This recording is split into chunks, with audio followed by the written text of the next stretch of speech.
uma coisa muito especial para vocês aqui hoje. Eu fui no banco e eu saquei dinheiro.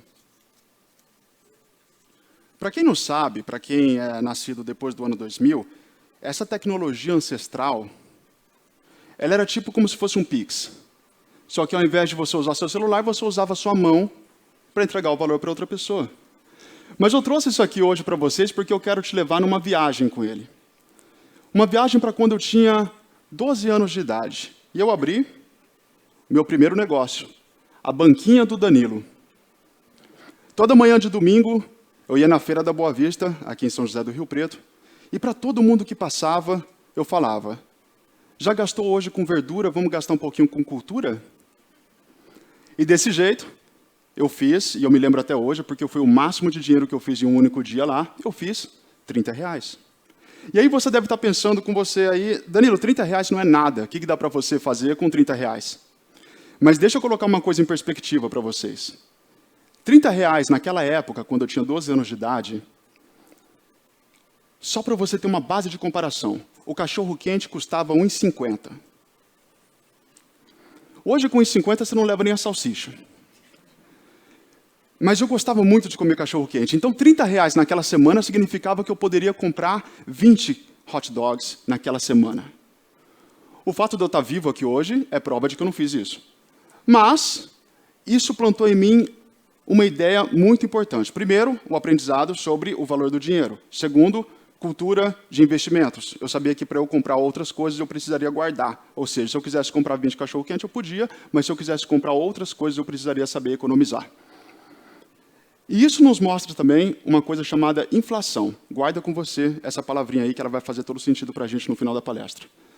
E aí eu comecei a pensar comigo. Quer dizer, então, que se eu quiser alguma coisa, eu posso encontrar o caminho, eu posso trabalhar, eu posso começar a ter sonhos. E o meu primeiro empreendimento me ensinou isso. E eu comecei a ostentar dentro de mim sonhos. Sonhos que eu comecei a pensar o que mais pode ser possível para a minha vida. E aí, eu, como muitas pessoas aqui provavelmente, tive o sonho de viajar para outro país. Eu queria conhecer outras culturas. E aí eu cheguei no meu pai e falei, pai, decidi que eu quero muito conhecer outros países, eu quero viajar o mundo, eu quero ir para a Disney, eu quero fazer uma excursão para outros países. E ele virou para mim e ele falou, talvez uma coisa que vocês já tenham ouvido na vida de vocês, nós não temos dinheiro, perfeito. E aí eu falei, ok, se nós não temos dinheiro para fazer uma viagem internacional, o que vai me colocar mais próximo daquela meta? E aí eu pensei comigo, talvez se eu aprendesse inglês, quando eu for viajar de fato, aí sim eu vou estar melhor preparado para aproveitar as oportunidades lá na gringa, em outro país, ou onde quer que eu fosse. E eu virei para ele e falei, pai, decidi então que eu não vou, ok, viajar para fora agora, mas eu quero aprender a falar inglês. E ele virou para mim e falou, nós não temos... Vocês conheciam ele? E aí eu entendi, ok, se eu não tenho dinheiro para fazer isso, já sei o que eu vou fazer. Eu peguei, coloquei uma mochilinha nas costas, saí pelo centro de Rio Preto, batendo de porta em todas as escolas de inglês, pedindo uma oportunidade. O meu discurso era mais ou menos assim, meu nome é Danilo, eu tenho 14 anos de idade, quero muito aprender inglês, mas eu não tenho dinheiro. O que você pode fazer por mim? É o sonho de todo empreendedor ouvir isso, né? Todo mundo me dava 20, 30, 40, 50% de desconto, mas a conta nunca fechava dentro de casa. Até que uma mulher olhou para mim e ela falou assim, eu estou vendo que você tem vontade de aprender, você está aqui com 14 anos sozinho pedindo uma oportunidade.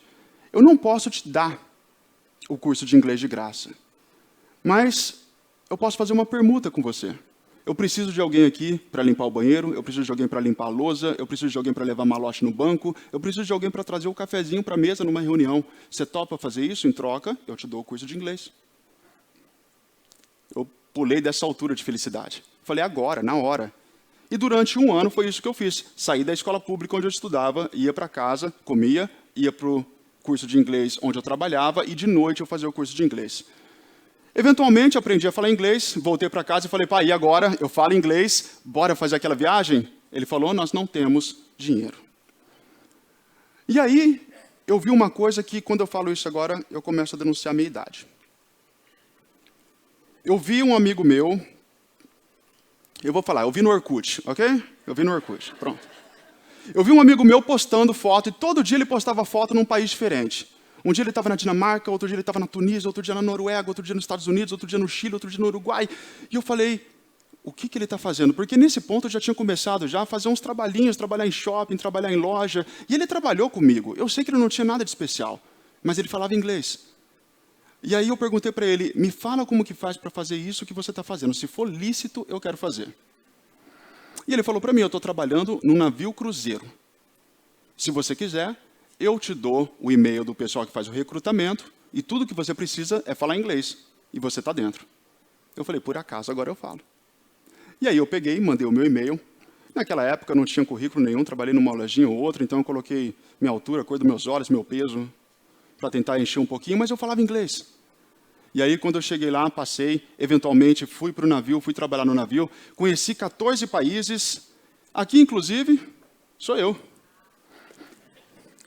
Essa pessoa com a roupa de paquito que vocês estão vendo aqui, era o cara mais pão duro do navio. Vocês estão olhando para o cara mais pão duro do navio. Essas outras 4 pessoas eram meus colegas de quarto. Danilo, qual deles? Todos eles.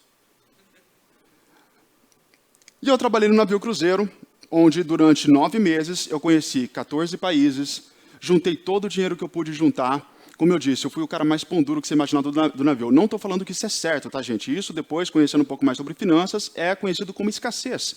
É um trauma que a pessoa que nunca teve dinheiro na vida, quando tem dinheiro, ela quer sentar em cima daquele dinheiro e não quer deixar largar. Mas eu era uma pessoa escassa. Então a pessoa falava para mim, Danilo, a gente vai lá no vulcão Etna, na Itália. Bora, bora. Quanto custa? Ó, R$100 de táxi para cada um, não vou mais. Então eu perdi um monte de oportunidade por ficar com o dinheiro no bolso aqui, segurando cada centavo. Mas eu tinha uma meta. Eu falei, quando eu voltar para o Brasil, eu vou pegar todo o dinheiro que eu juntei e eu vou para os Estados Unidos e eu vou fazer minha vida lá.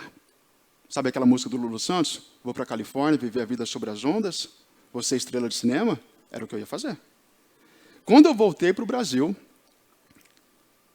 uma coisa aconteceu que colocou uma pausa nesses meus planos. Eu cheguei em casa depois de 9 meses trabalhando a bordo do navio cruzeiro, e eu lembro de estar deitado na minha cama, primeira noite que eu dormi em casa. Era 2009 o ano. Um ano depois da crise do subprime nos Estados Unidos, a bolha imobiliária que derrubou vários bancos e alastrou uma crise econômica no mundo todo. Quando os Estados Unidos espirram, o mundo pega um resfriado.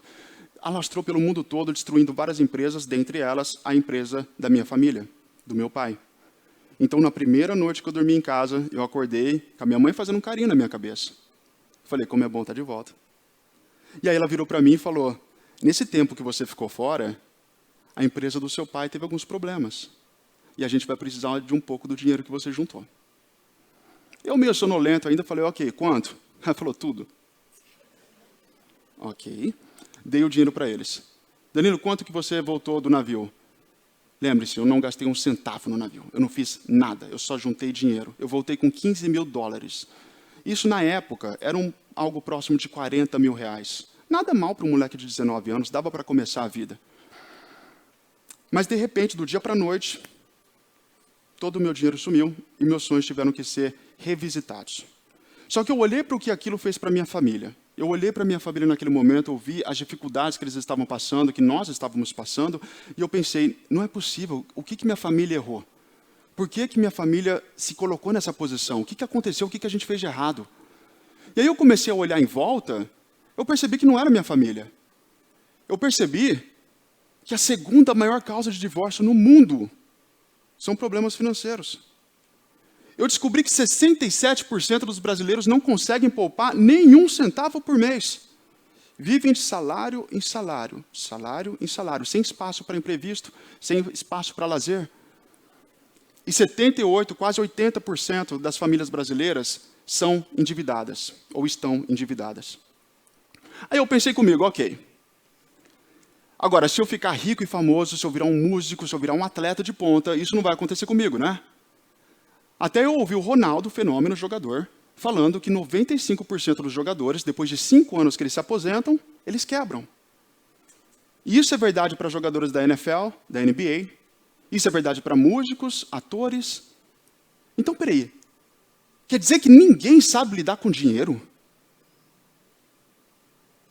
Essa foi a indagação que eu me fiz. E eu percebi, lembra da inflação que eu falei para vocês? A inflação é o aumento generalizado dos preços. Se o hot dog custava R$ 1,50 naquela época e hoje custa R$ 15, às vezes até mais, significa que o preço das outras coisas também aumentaram. O que significa que se você ganhou muito dinheiro na sua vida e colocou seu dinheiro numa poupança, debaixo do colchão ou numa caixa de sapato, o seu dinheiro está perdendo valor. É como se ele estivesse sendo corroído, porque o preço de tudo está aumentando e o poder de compra que você tem do seu dinheiro está caindo. Ou seja, não basta você guardar dinheiro. Aquilo fez virar uma chave na minha cabeça que eu falei, então eu preciso entender esse jogo. E aí eu percebi que mais e mais pessoas não sabem disso e que mais e mais pessoas vão precisar trabalhar na velhice, tornando notícias como essas cada vez mais comuns. E já está acontecendo. Comecei minha peregrinação.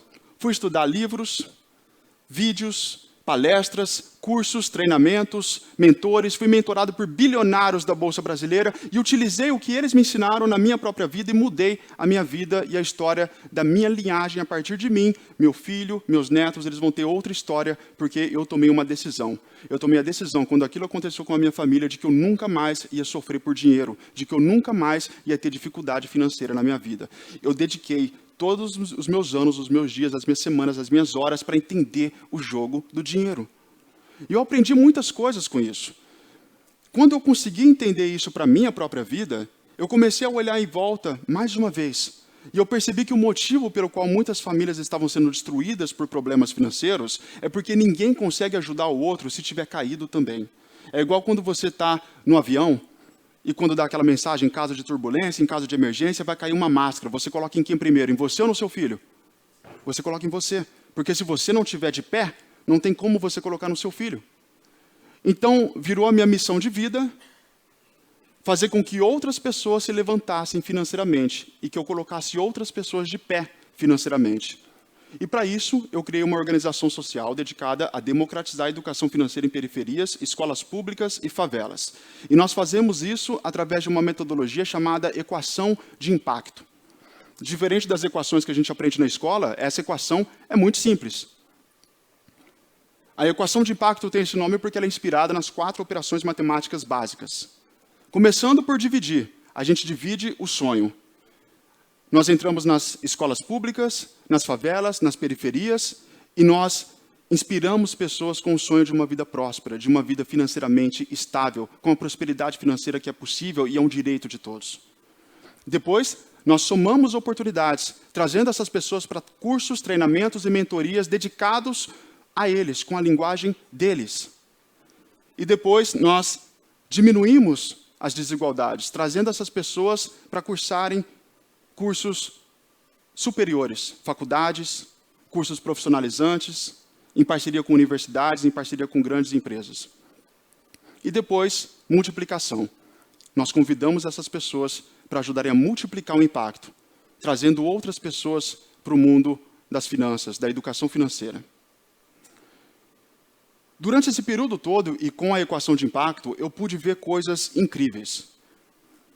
Eu pude ver jovens de 16, 17, 18 anos, saindo do terceiro ano, saindo do colegial, abrindo o seu primeiro negócio, às vezes uma barbearia, uma hamburgueria, e fazendo os seus primeiros investimentos, sendo a primeira pessoa da família a atingir um certo patamar de salário.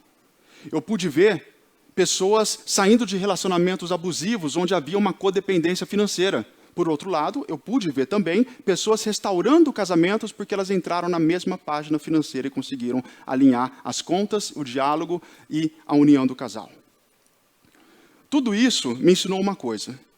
Me ensinou que na vida eu posso escolher se eu vou aprender a tocar bateria, guitarra, se eu vou aprender a dançar balé. Mas eu não posso escolher se eu vou aprender a lidar com finanças ou não. Em algum momento da minha vida, eu vou precisar tomar a decisão de lidar com o dinheiro. Seja porque eu decidi mudar a história da minha linhagem, da minha família, da minha vida, dominando a arte do dinheiro, seja porque eu não tomei essa decisão e no final da vida eu preciso entender como que eu vou pagar as contas. Mas em algum momento, todos nós vamos tomar essa decisão. E eu acho que a decisão mais importante que nós podemos tomar agora, hoje, nesse momento, inclusive saindo daqui, é de que nós precisamos tomar uma decisão enquanto sociedade.